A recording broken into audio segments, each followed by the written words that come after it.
Hello दोस्तों। नमस्ते, कैसे हैं आप सभी।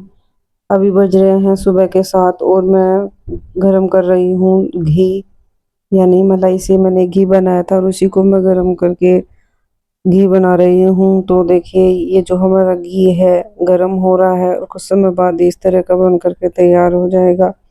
अभी आप सोचेंगे कि घी ये तो सभी बनाते हैं, इसमें क्या नया है, लेकिन जो आज हम रेसिपी बनाने वाले हैं वो इसी घी की बची हुई खुरचन से बनाने वाले हैं। बिल्कुल घी की बची हुई खुरचन, यानी नीचे जो खुरचन बच जाती है, जो मावा टाइप का बच जाता है, उसी से हम आज की हमारी रेसिपी बनाने वाले हैं। आज का जो हमारा खाना है वो बनाने वाले हैं। तो देखिए, घी हमारा अलग हो गया है और एकदम फ्रेश ताज़ा घी बन करके तैयार हुआ है। ये लगभग 1 केजी के लगभग घी होगा।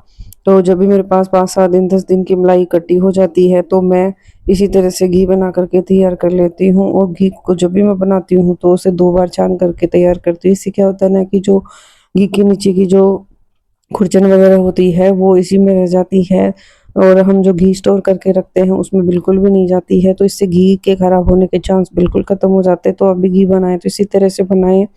अब चलिए हम बात करते हैं आगे की। तो देखिए, हमारा जो घी कितना अच्छा बन गया है। अब जो हमारी घी की बची हुई खुरचन थी उसमें हम डालेंगे थोड़ा सा आटा।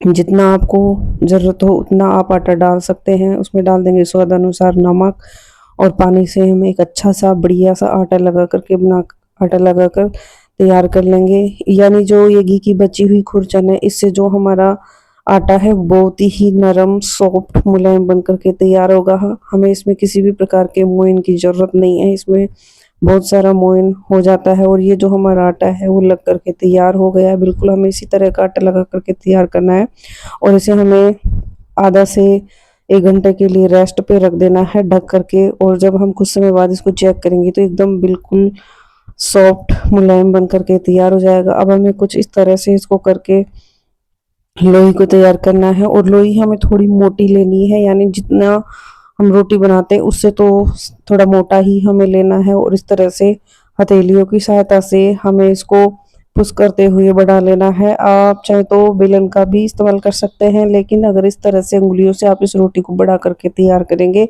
तो जो इसका खाने का स्वाद है वो बहुत ही अच्छा बढ़ जाएगा। तो इस तरह से हमारी ये जो रोटी है बन करके तैयार हो गई है और अब हम इसे डाल देंगे गरम तवे पर। तो हमें बिल्कुल हल्के से हाथ से इसको तवे पर डाल देना है। और अभी जो हम इसमें करने वाले हैं वो है खोबा, यानी इस तरह से हमें हाथ की सहायता से इस पे खोबा कर देना है। और इस रोटी का नाम भी खोबा ही है। अलग अलग लोग इसे अलग अलग तरीके से बना करके तैयार करते हैं, लेकिन मैंने सोचा कि मैं कुछ बिल्कुल सिंपल तरीके से इसको बना करके तैयार करूंगी। तो इस तरह से मैंने इसको बना करके तैयार किया है। तो यानी देखिए, आप इस तरह से उंगलियों की सहायता से इस पे खोबा कर दें। तो ये देखिए, हमारी जो ये रोटी है ये बन करके तैयार हो गई और हमें इसको बिल्कुल लो मीडियम फ्लेम पर इसको हमें सेक करके तैयार करना है। और कुछ समय बाद जब ये सेक करके तैयार हो जाए तो हमें इसे अलट पलट करते हुए इस तरह से सेक लेना है। तो ये देखिए, जो हमारी रोटी है बहुत ही अच्छी तरीके से सेक करके तैयार हो जाएगी। बिल्कुल हमें लो फ्लेम पर इसको सेक करके तैयार करना है। अगर आप हाई फ्लेम पर इसको सेक कर तैयार करेंगे ना तो ये क्या होगा कि ऊपर से जल जाएगी और अंदर से कच्ची रह जाएगी, क्योंकि ये थोड़ी मोटी है।